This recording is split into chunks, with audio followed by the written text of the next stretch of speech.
Hi Wow Life! Actually, kinikilig talaga ako ngayon because talaga namang nagpapagitang gilas ang aking bagong lip and cheek tint. So actually guys, kanina lang to, nilagay ko dyan. Ito yung shade niya.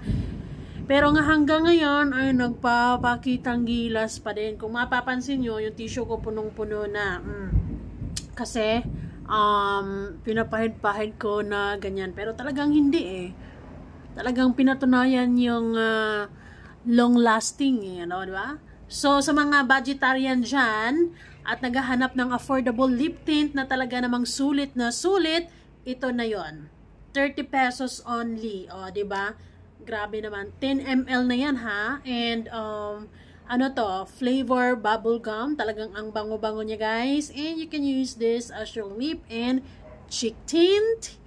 And the shade of Just Juicy. So, this is how it looks like on my lips. So, since wala na tayong pag-asang makukuha to, talagang nandyan yan, nag-iiwan talaga siya ng bakas, this is how you just simply apply like this. Sa mga estudyante dyan na talaga namang budgetarian o kahit sino pa man dyan, talagang affordable to guys. I can recommend this. Kasi, saan ka makakahanap yan? 30 pesos lang yan. Grabe naman.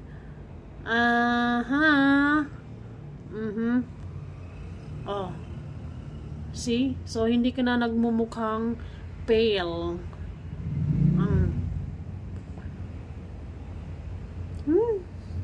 Ay, my stain. Pero, kaya lang yan. Tanggalin nyo na lang. Pagka na-set naman na yan, hindi naman yan ay magta-transfer sa ngipin nyo, gano'n. Wala na. Ganyan lang ka-basic. Ang ganda. Hindi siya drying sa lips, guys. And once na na-set siya, talagang pang matagalan na. Sana all.